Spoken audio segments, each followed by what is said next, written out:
Malgré un projet de loi de finances qui, lui, s'est soldé par un échec, le projet de loi de finances de la sécurité sociale a, lui, bien été adopté début décembre 2025. Et dans ce projet de loi de finances, nous retrouvons une mesure qui est la hausse de la CSG. Dans cette vidéo, nous allons voir quels supports sont impactés par cette décision et quel impact cela va-t-il réellement avoir sur vos investissements. Donc, comme d'habitude, rien dans cette vidéo ne représente un conseil en investissement. Investir comporte un risque de perte totale ou partielle du capital et vous êtes les seuls et uniques responsables de vos décisions d'investissement. Je précise également pour cette vidéo que je ne suis pas fiscaliste. Je vous livre juste mon interprétation de ce que j'ai pu comprendre de cette loi. Donc avant de rentrer dans le vif du sujet et de voir qu'est-ce qui a modifié cette loi qui a été votée fin 2025, on va déjà essayer de définir brièvement ce qu'est la CSG. Donc la contribution sociale généralisée est un prélèvement obligatoire destiné à financer la protection sociale, donc la sécurité sociale, les retraites et l'assurance maladie. Elle s'applique à la plupart des revenus, donc les salaires, les pensions de retraite et les revenus du capital. Contrairement à l'impôt sur le revenu, elle est prélevée à la source avec des taux variables selon la nature du revenu et elle ne dépend pas directement du foyer fiscal. En fait, ça signifie que le taux de CSG n'est pas calculé en fonction de la composition de votre foyer, mais plutôt en fonction du type de revenu que vous allez percevoir. En gros, il y a différents taux pour les salaires, c'est pas le même taux pour la retraite, et c'est encore pas le même taux pour les revenus du capital. Et d'ailleurs, c'est bien les revenus du capital qui ont été impactés par cette réforme, et c'est ce qu'on va voir dans cette vidéo. Et d'ailleurs, je vous invite à bien rester jusqu'à la fin de la vidéo, parce que j'aurai un message important à vous faire passer par rapport à cette loi qui a été votée par l'État français, et je vous invite à bien rester jusqu'à la fin de la vidéo pour en prendre connaissance. Donc, dans un premier temps, on va déjà voir quels sont les revenus qui ne sont pas impactés par cette hausse. Donc, comme je vous l'ai dit juste avant, la loi elle a été votée principalement pour les revenus du capital, parce que c'est bien connu, il n'y a que les méchants riches milliardaires qui investissent dans ce pays. Donc, tout ce qui est salaire et pension de retraite, ce sont déjà des choses qui ne sont pas impactées, en tout cas pour le moment. Ensuite, parmi les revenus du capital, on avait donc la flat tax qui avait été mise en place depuis quelques années, qui faisait qu'en fait, sur tous les produits du capital, vous aviez, hormis l'immobilier, vous aviez donc 30% de flat tax, qui était composé donc de 12,8% de prélèvement à la source d'impôt sur le revenu, et donc de 17,2% de prélèvements sociaux. Que ce soit l'assurance vie, le PEA, le compte titre, peu importe les enveloppes, ou le PER, c'était la même chose pour tout le monde. Bon, l'État a trouvé que c'était bien trop simple de rester comme ça. Et donc, il y a des enveloppes qui ont été exonérées et d'autres qui ne l'ont pas été par cette hausse. Donc, les revenus non impactés sont également tous les revenus générés par des contrats d'assurance vie et des contrats de capitalisation. Donc, les plus-values sur assurance vie et les contrats de capi continueront à être taxés à la flat tax de 30%. C'est la même chose pour les plans épargne retraite. Tout ce qui est épargne réglementée, donc principalement les livrets, le livret A, le LDDS, le LEP, le livret jeune, eux, il n'y a pas de prélèvements sociaux de toute façon sur ces revenus-là, donc ça ne change pas. Ils ne sont bien évidemment pas impactés par la hausse. Tout ce qui va être produit d'épargne logement également, donc le PEL et le CEL, ne sont pas impactés par cette hausse. Et enfin, tout ce qui va être donc revenu foncier et plus-value immobilière. Donc là, il faut bien faire le distinguo quand on parle de revenu foncier. On parle uniquement de la location nue. Tout ce qui va être location meublée, donc régime LMNP notamment, ce n'est pas considéré comme des revenus fonciers, mais comme des revenus bénéfices industriels et commerciaux. Et donc, ces derniers sont impactés par la hausse de la CSG. Par contre, si vous avez un appartement que vous louez en nu, là, ça n'est pas impacté. Donc, vous voyez, la fiscalité en France, c'était pas assez compliqué. On a donc dû rajouter encore de la complexité avec cette loi qui a été votée fin 2025. Donc, on va voir maintenant concrètement qu'est-ce qui est impacté par cette hausse de la CSG. Donc, tout ce qui va être distribution de revenus du capital, donc les dividendes et les coupons notamment, tant que ce ne sera pas sur des produits détenus dans des assurances vie ou dans des contrats de capitalisation, vous serez impacté par cette hausse de CSG. Tout ce qui va être également donc plus-value mobilière, donc cession d'actifs, que ce soit des actions en direct, des OPCVM ou ce genre de choses. À partir du moment où vous serez en plus-value, encore une fois, si ce n'est pas sur une assurance vie ou sur un contrat de capitalisation, vous serez bien évidemment impacté par cette hausse également. Tout ce qui va être cession de cryptoactifs également va être impacté par la hausse.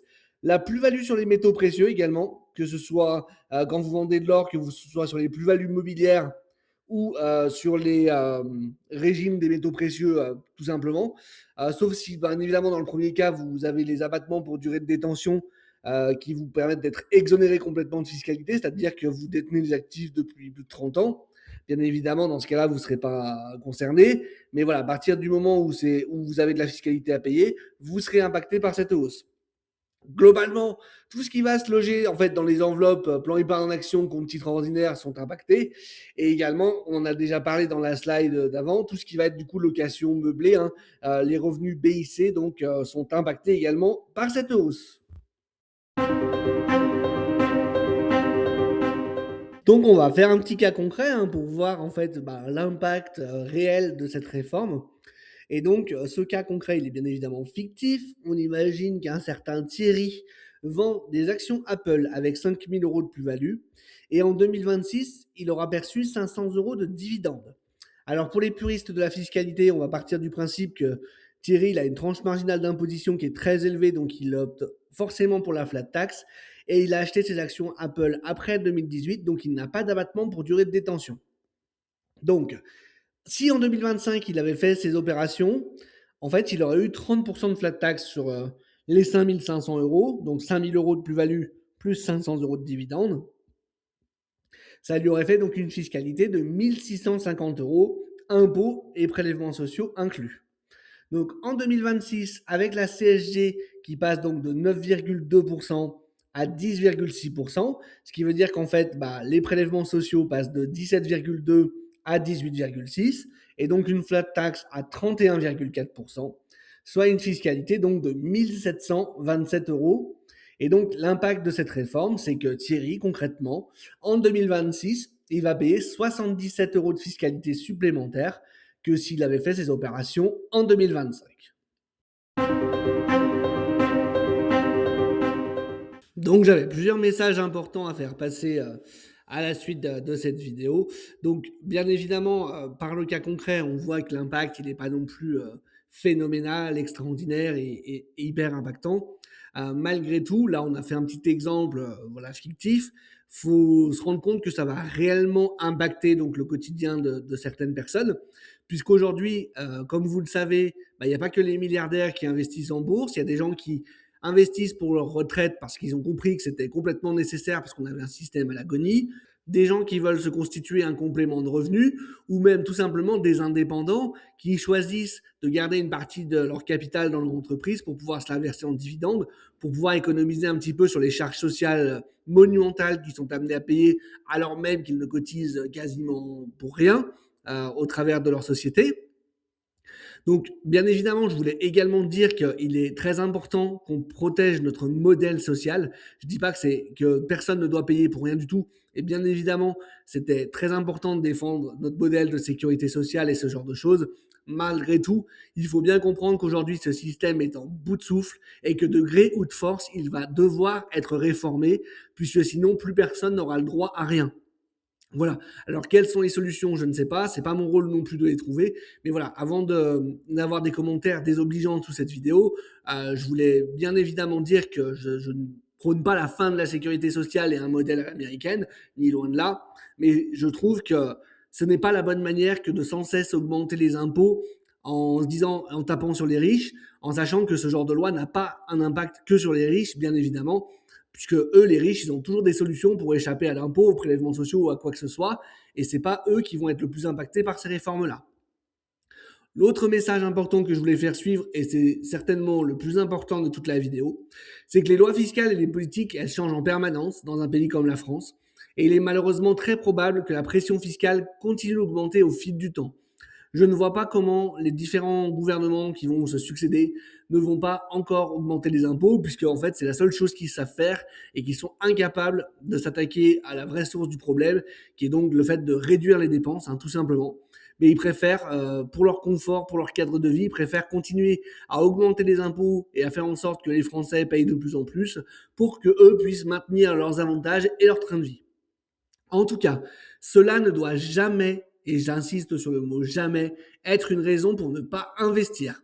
L'investissement se raisonne sur le long terme et si nécessaire, la fiscalité se comprend, se choisit et s'optimise. Mais l'inaction, elle, ne se rattrape pas. Vous l'avez vu avec le cas concret, quand on fait les calculs, qu'on pose les maths, c'est pas si impressionnant que ça. Bien évidemment que ça a un impact, bien évidemment que ça fait pas plaisir, et bien évidemment que ça va encore empiéter sur des gens qui créent de la valeur dans ce pays.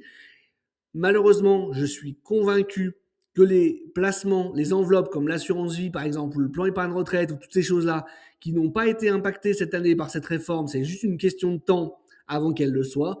Je suis persuadé que dans les années à venir, on aura encore des hausses d'impôts, encore des hausses de prélèvements sociaux, mais cela ne doit surtout pas vous empêcher d'investir. Bien au contraire, je pense qu'il y a de plus en plus de jeunes qui prennent conscience de l'importance d'investir, qui prennent conscience que notre modèle social, malheureusement, est à bout de souffle et qu'en fait, s'ils ne prennent pas eux-mêmes en main leur avenir, bah, personne ne le fera pour eux.